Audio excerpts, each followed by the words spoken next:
Bienvenue sur Africa 24 dans cette nouvelle édition du QG News. Voici les titres de l'actualité. Promotion des langues nationales. Le Maroc a adopté un projet de loi sur l'officialisation de la langue amazigh. La langue berbère est très prisée dans le royaume chérifien. En République du Congo, le gouvernement souhaite développer une industrie touristique génératrice de revenus et d'emplois. Objectif atteindre 10% du PIB à l'horizon 2021. Et puis Africa Lyric Opera s'invite à Paris. Ce mercredi, elle organise un événement au bénéfice des projets de l'association Women of Africa au Théâtre des Champs-Élysées. Mais avant de développer ses titres aux Seychelles, le président James Michel démissionne. Après sa défaite aux législatives, le président a annoncé ce mercredi sa démission effective à compter du 16 octobre 2016. 72 ans, James Michel est au pouvoir depuis 2004. Il faisait à la fois office de président et de chef du gouvernement. Il sera remplacé par le vice-président Danny Faure, lequel mènera au terme son mandat de 5 ans. Le gouvernement marocain a adopté ce lundi 26 septembre un projet de loi sur la mise en œuvre du caractère officiel de la langue amazigh. Le Conseil des ministres a également défini les modalités d'intégration de la langue berbère dans l'enseignement et dans les différents secteurs de la vie publique. Birama Saonera.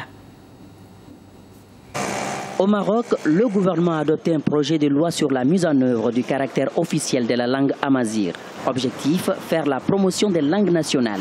L'adoption de ces projets de loi marque aussi la fin de la réforme constitutionnelle lancée en 2011 par le roi Mohamed VI. L'usage de la langue amazigh ou berbère contribue selon certains observateurs au développement économique et culturel du Maroc. Il y a énormément de population et même au niveau du développement, parce qu'ils ont beaucoup aussi à apporter au pays.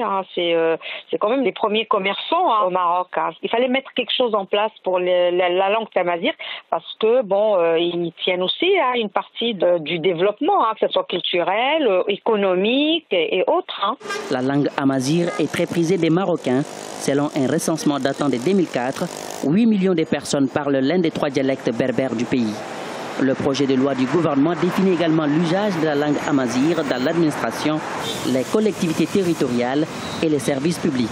À cela s'ajoute son enseignement dans les écoles, son usage dans l'information et la communication, la création culturelle et artistique. Il n'y avait pas d'école amazigh avant, il ne fallait pas parler de ça, etc. Et les parents n'étaient pas renseignés sur la langue pour l'apprendre aux enfants, etc. Il fallait un déclic pour la mettre en place pour qu'il puisse y avoir une deuxième langue. Donc au Maroc, il y a besoin de conserver nos cultures, nos langues.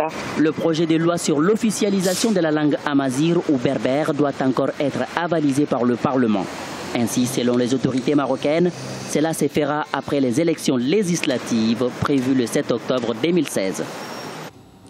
28 septembre 2009, 28 septembre 2016, il y a 7 ans, plus de 150 personnes ont perdu la vie à Conakry dans un stade.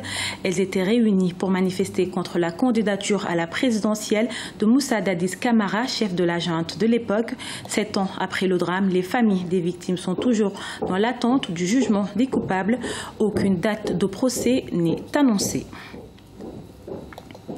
Le Kenya accentue sa lutte contre la tuberculose. Dès le 1er octobre 2016, de nouveaux médicaments adaptés aux enfants seront introduits dans le pays. Désormais, plusieurs enfants pourront survivre à la tuberculose, principale cause de mortalité des maladies infectieuses. Birama Saonera. Au Kenya, le gouvernement s'investit dans la lutte contre la tuberculose.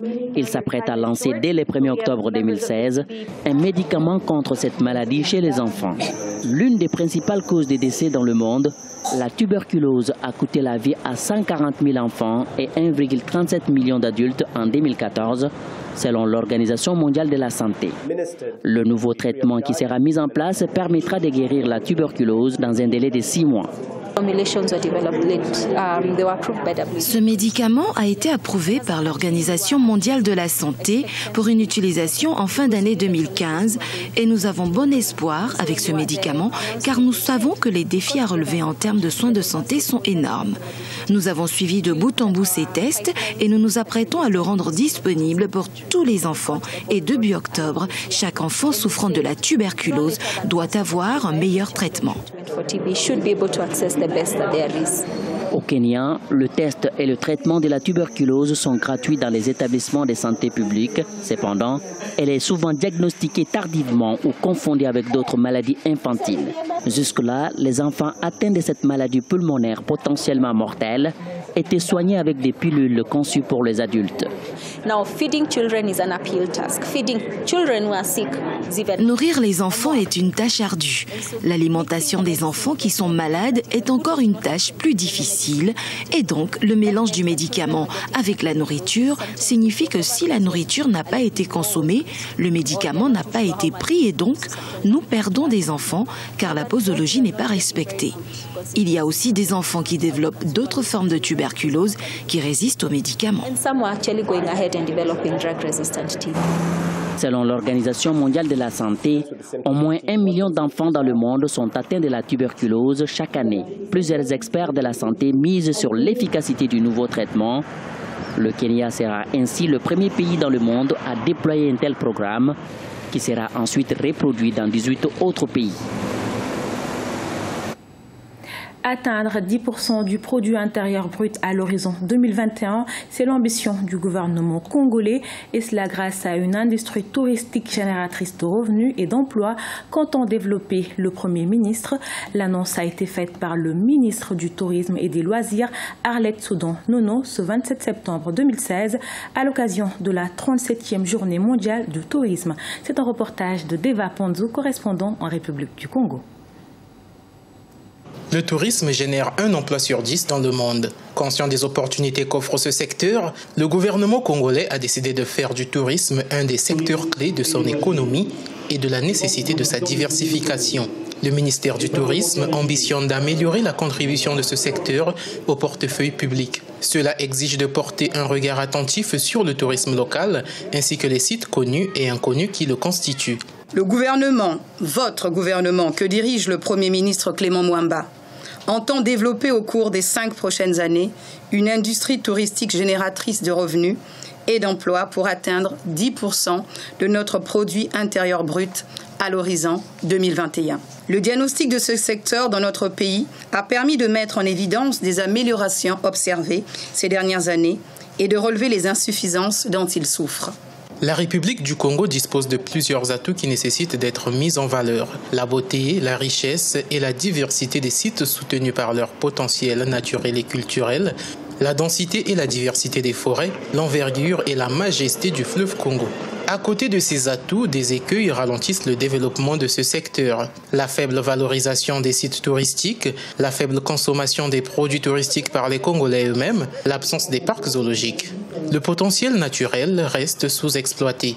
Les principales contraintes reposent sur des aspects d'ordre opérationnel, techniques, socio-économiques et financiers, que le gouvernement s'engage à résorber par une meilleure exploitation des infrastructures existantes et par la valorisation du potentiel naturel, culturel, matériel et immatériel de notre pays.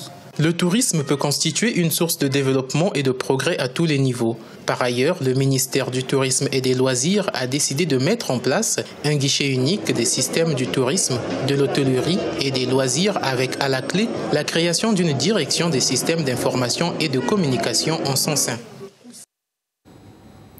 Africa Lyrics Opera est un événement organisé au bénéfice des projets de l'association Women of Africa avec pour objectif promouvoir des jeunes artistes lyriques et construire un conservatoire de musique en Afrique.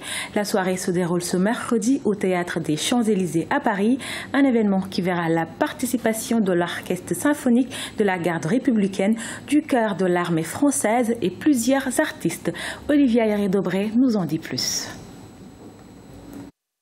L'association Women of Africa présente Africa Lyrics Opera ce mercredi 28 septembre 2016 au Théâtre des Champs-Élysées. Un événement innovant qui amène le spectateur à la découverte des voix lyriques du continent africain, des airs d'opéra au chant traditionnel. Nous recevons pour le premier Africa Lyrics Opera qui se tiendra au Théâtre des Champs-Élysées cette année différents artistes du continent, donc originaires de divers pays, l'Afrique du Sud, le Togo, le Bénin, le Cameroun, Madagascar. On reçoit également des artistes d'origine africaines, en provenance des États-Unis notamment.